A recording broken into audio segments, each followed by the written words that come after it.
Hello, and welcome to NBD, the talk show where Generation Z can go on a journey to better understand themselves as individuals and the world we were born into. As a generation, we have come to terms with the fact that the world is coming to an imminent end due to climate change, society is crumbling based on the inherent corruption of government, and we, ourselves, are deeply damaged people conditioned by societal expectations. But it's no big deal. I'm your host, Syd Watson, and I'm on a mission to investigate ideas that could bring our generation as close as possible to individual enlightenment and social improvement. Based on the philosophical words of Bob Dylan, I seek answers to the question, how can we be busy being born, not busy dying? Each episode, I sit down with someone who may have some answers to this question. Today, I have Meg, a Reiki healer and sound bowl therapist, to discuss our generation's dying interest in theology and, in turn, our growing interest in spirituality as a belief system. Before we get started, I just want to disclaim that neither of us wish to dismiss or antagonize traditional forms of religion. We are simply trying to open a conversation to reframe the way we, as a society, view moral and existential ideology. I was just a lad, nearly 22, neither good nor bad, just a kid like you. And now I'm lost, too late to pray. Lord, I've paid the cost on the lost highway. Thank you for joining me today, Meg. Thank you so much for having me. I'm so excited. Of course. So, first of all, I'd just like you to describe how would you describe your personal religious identity? I would say I don't really have like a spiritual identity. More so, it's just kind of like a part of me. Like that spirit is just essentially who I am. I guess I would say a spiritual, being or a person of faith, Okay. I guess. But even then, that seems strange to like put a label on myself. Okay. So I know you don't want to put a label, but how would you describe what spirituality is? Just your divine connection to spirit, whether that, if that's God to you, the Holy Spirit, the conscious universe or source, just whatever, that higher power, that higher being is, and that's that just connection to that, I would say. Okay, so like spirituality, as you describe it, seems like it's kind of like an alternative form of connection, community, and comfort that's not tied to any like cultural identity or any hard, fast rules about what it means to be virtuous. Mm-hmm. And I feel like that's why it's really attractive for our generation because, it's no secret that we have overwhelmingly liberal views. We don't like to be told what to do or how to be. So it makes sense that a lot of us wouldn't want to be tied to an organized religion, and we lean more towards spirituality, Mm-hmm. which actually, because this show is based on the words of Bob Dylan, I wanted to bring up a quote of his, which is, "Now there's spiritual warfare, flesh and blood breaking down. You either got faith or you got unbelief, and there ain't no neutral ground." So perhaps this is that neutral ground where you don't have to confine yourself to one way of thinking. Mm-hmm. And so I wondered how the concept of God in traditional religion can be compared to this concept of the universe.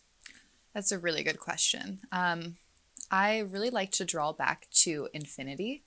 Infinity, if you think about it, is everything and nothing. It can be this grand number or it can be a negative of this grand number. And I feel like it's just everywhere all the time, but it's also nowhere.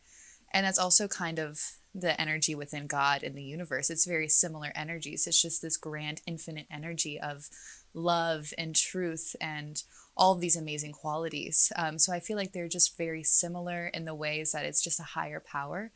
And so it's almost just synonymous. It's just a different label, perhaps. Exactly. Like labels, I feel like back to the labels, I feel like those are just ways for our human brains to like put something in a category. Right. Whereas with God, the universe source, there really is no category for it because it's everywhere. We are all expressions of that essence.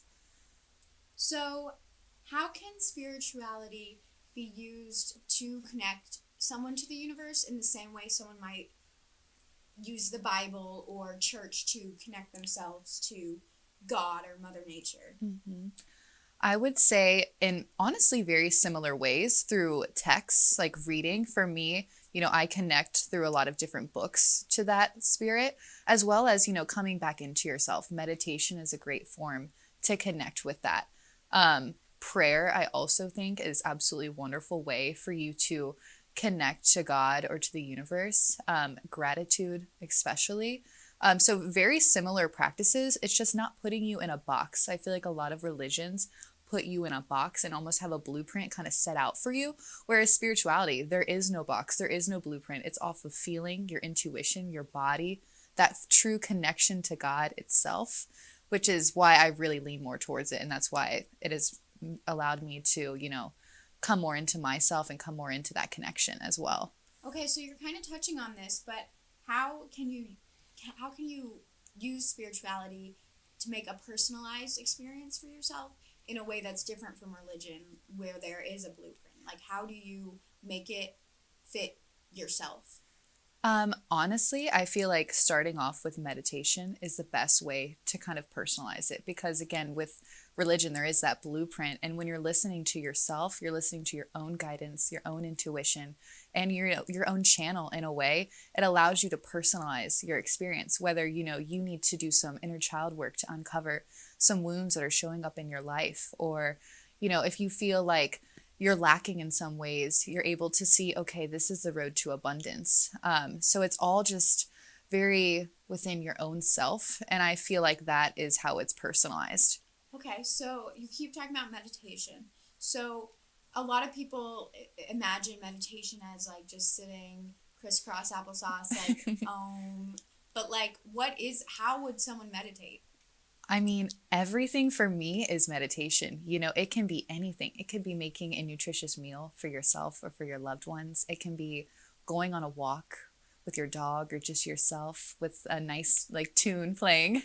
It could be, doing the ohms and sitting with your crystal sound bowls or your crystals and really connecting with yourself. It could be reading a book. It could be journaling. It's so multifaceted. It's just a state of being. I agree, and I always say that I find my meditation through exercise because it gives me a chance to actually clear my head. But I do actually want to ask you about that too, because I feel like something that they always say with meditation is like, try and clear your head. But for a lot of people, that's really hard. So difficult. So what would you recommend to them? I actually struggle with that as well. And I feel like active meditation is great. So like you said, exercising is a great way to clear your mind because you're focused on a task and it allows kind of the mental chatter to kind of just wash over you and allows you to experience that stillness. It is incredibly difficult to be sitting in your bed or on the floor, crisscross applesauce, being like, all right, I'm just going to be in stillness. That is very difficult to achieve and is definitely possible. But starting off, if you're still having that mental chatter, doing, going on a walk or journaling and kind of just getting focused in on what you're doing and being present allows you to feel that stillness. And I feel like presence and stillness kind of work together. Okay. So we've talked a lot about spirituality with yourself, but how can it also be used to create community in the same way church does with certain religions? I feel like, this is still up and coming within our community. We're all kind of still creating, this community around our spiritual journeys. And I feel like sharing and allowing yourself to be open is a great way first to kind of build that same community. Because I feel like, there is this weird stigma behind, having faith or, being this spiritual person. It's kind of hard sometimes to express yourself when you're going through these transitions or experiences. And I feel like the best way to do is share and to be open and to be, you know, kind-hearted and loving. And I feel like that really creates a community, as well as, you know, having gatherings with your friends and making that almost like a promise to your friendships to like have this space for each other. And that just grows and grows and grows. I feel like I've seen that with, you know, my Sound Bowls events. It started off just a few girls and ended up being, you know, 20 at times. And I feel like it's just kind of, you know, being open to that community and to that connection. And in the future, I would love to somehow have a temple of light where people could come to that would be like church, but it would just be more fluid and it wouldn't be, you know, some of the negative effects of that type of vibe. And it's funny that you mentioned that because I've actually been to one of your Sound Bowl, what are the gatherings? And what I really liked about it is you did lead, you know, when you were playing your Sound Bowls, but there was also, we all shared, and it was like, we were leading you were leading just certain things, but it was really just all of us putting our ideas together, and I think that really helped create a bond and a community. Yes. So a lot of times religious beliefs are used to kind of make sense of the world around us and create a sense of comfort regarding anxiety, invoking unanswered questions about life and death. So I wondered how spirituality can be used similarly to create that complacency with the uneasiness of the human condition. Yes, and I would say it allows you to connect back to that source the same way religion does. You feel that connection and that security and almost knowing that there is more than this experience, and it allows you to recognize that we are so small in the grand scheme of things. And I feel that that is what has helped me with dealing with the human condition, is to know that I'm always guided and supported by God or the universe, and it has just allowed me to be more free in the similar ways I would feel religion does.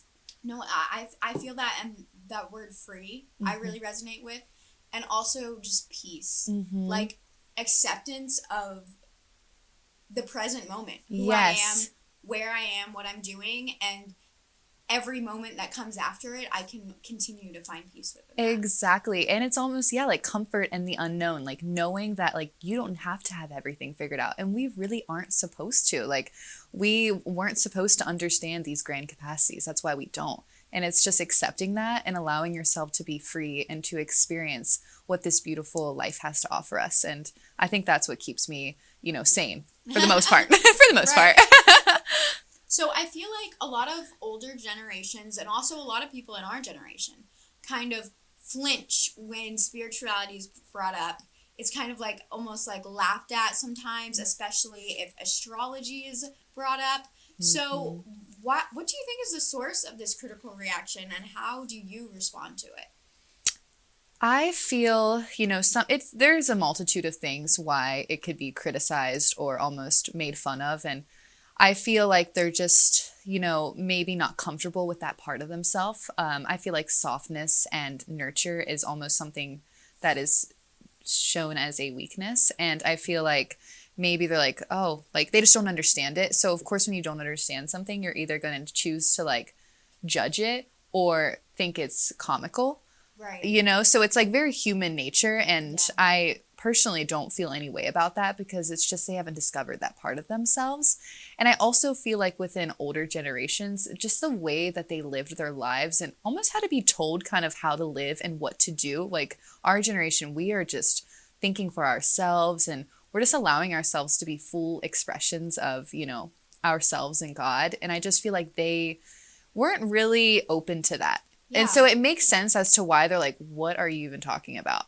Yeah, and I feel like it can be hard because, Christianity or Judaism or any religion, it's integrated into our society. It's a set, established thing. The Bible exists, the Quran exists, and it's already there for us. Yes. And so for a lot of people, it can be like, okay, so this is real. Whereas since spirituality is so abstract, yes, it's hard to accept it as something that could be a part of your life. Exactly. No, I absolutely agree with that. It's almost just like a foreign concept. It's like the cognitive dissonance is like, that's not real, but it does feel real. And they just choose to kind of block it, which makes so much sense. You know, it is definitely not, you know, I feel like it is for everyone, but sometimes it is like a very free mind, you know, free spirit type of person to be able to unlock and, you know, be comfortable with that unknown aspect of, you know, not having that blueprint. Like for me, I really enjoy structure and routine in my life. And when sometimes it gets out of,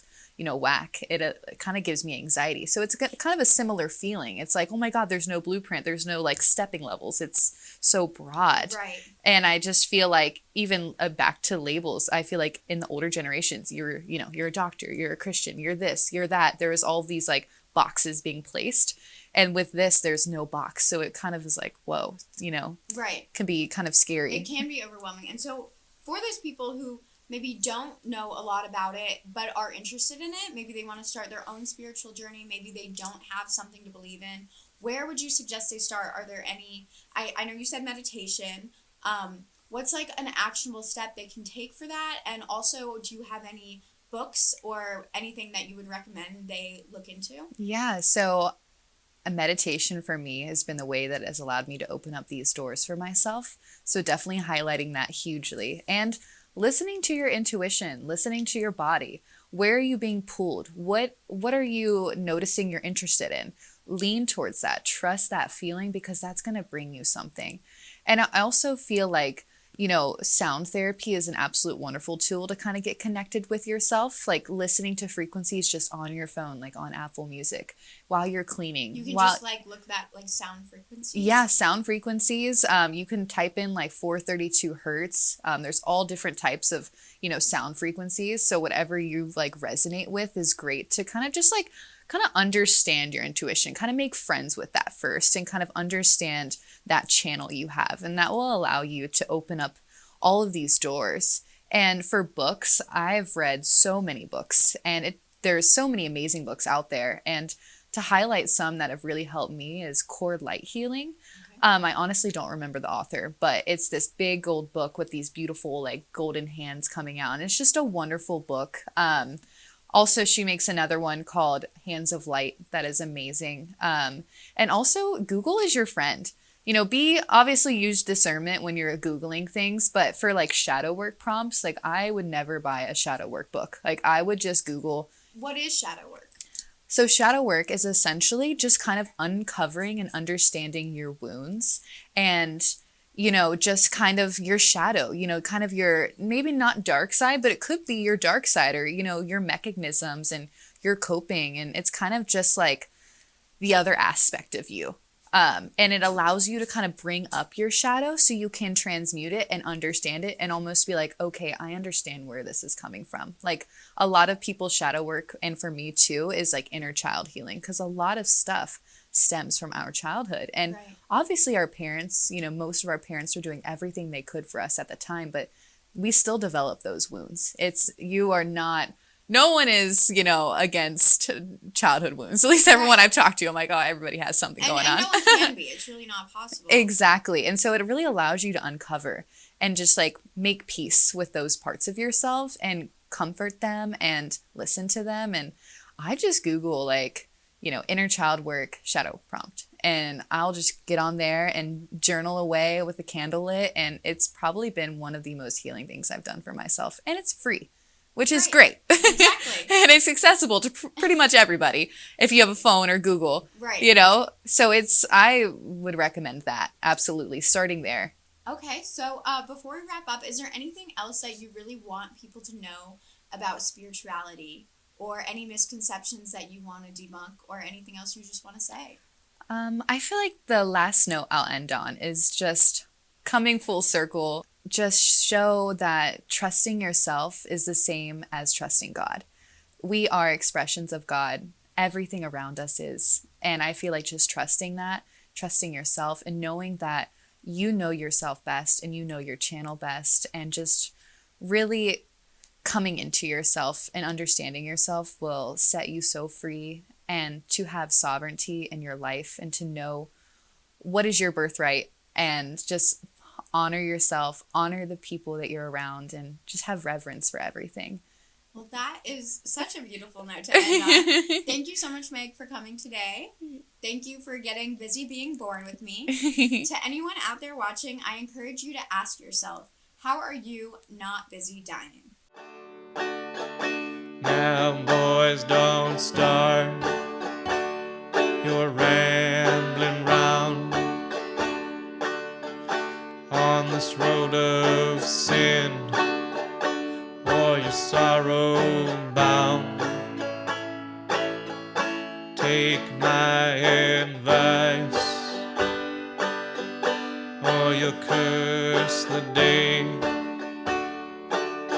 you started rolling down.